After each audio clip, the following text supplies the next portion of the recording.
have peanut butter and jelly but nothing to put it on? Is your toaster empty? Let's make bread.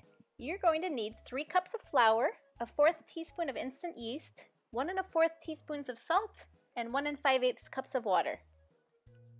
The trick to making a nice crust on this bread is to bake it in something that has a lid. So you might use a Dutch oven, you could use a glass casserole dish, or you could even use a heavy pot with a piece of foil on top.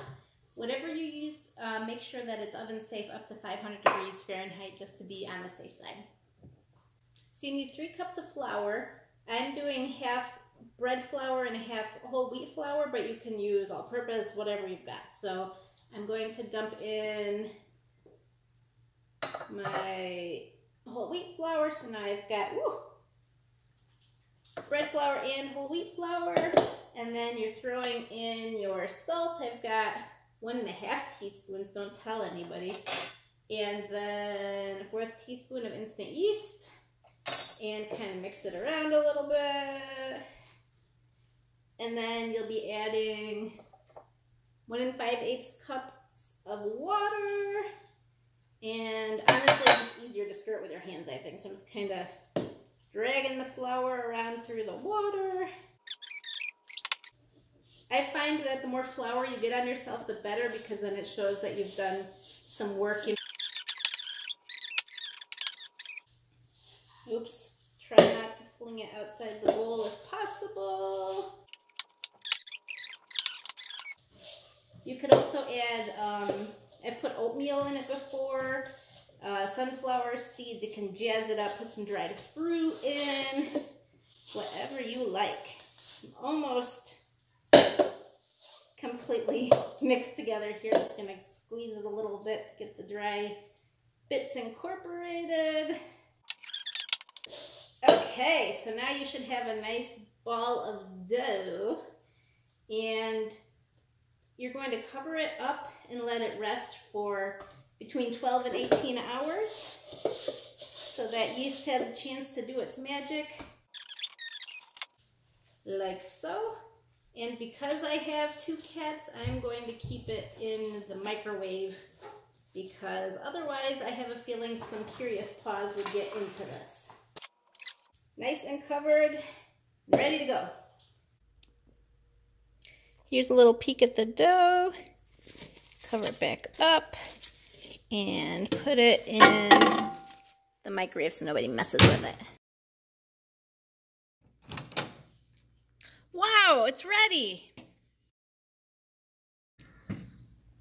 Okay, let's see what we've got. Ooh, it has expanded.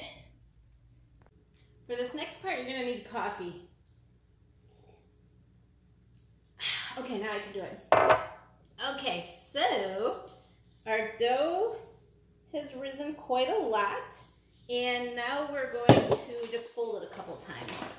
So just the surface, I'm just putting a mat down because it's easier, and get that dough out of there somehow. It might not want to come out. Look at all those nice stretchy bits. Okay. And put a little more flour on top. And you're just gonna fold it a couple times, so. Okay, we're gonna call that good. And then you're just gonna cover it with the plastic wrap and let it sit for 15 minutes. Get a little flour on my hands. So for this part, you will need to put the bread on either a towel or on a silicone mat or something, just so you're able to transfer it easily into the pot once it's ready. So we are going to take this dough and just kind of form it into a ball. Just kind of tucking it under.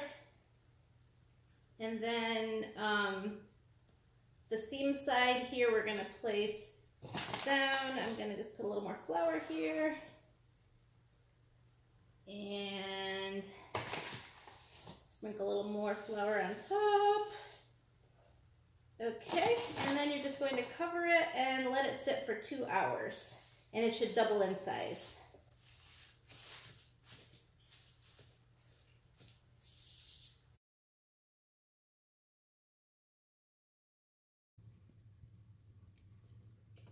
preheat your oven to 450 and put the pot and the lid in there so they heat up as well.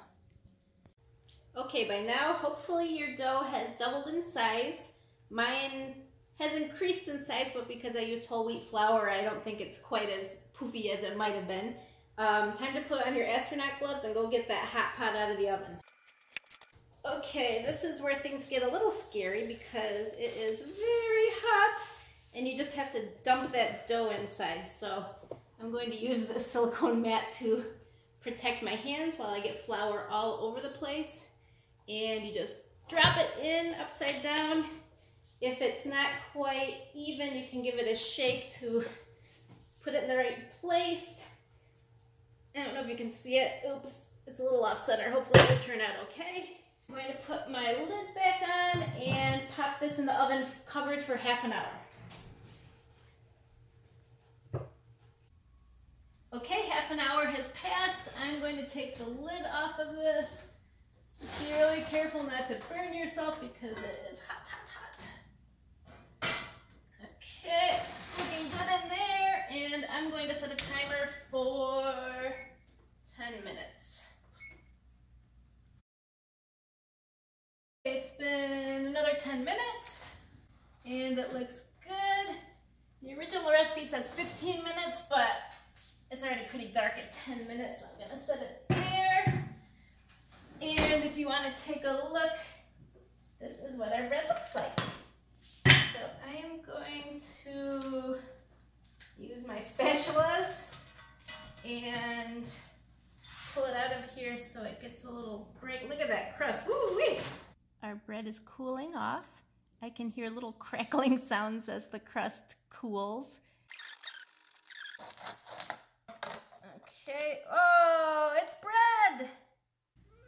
Thanks for baking with us today. Remember,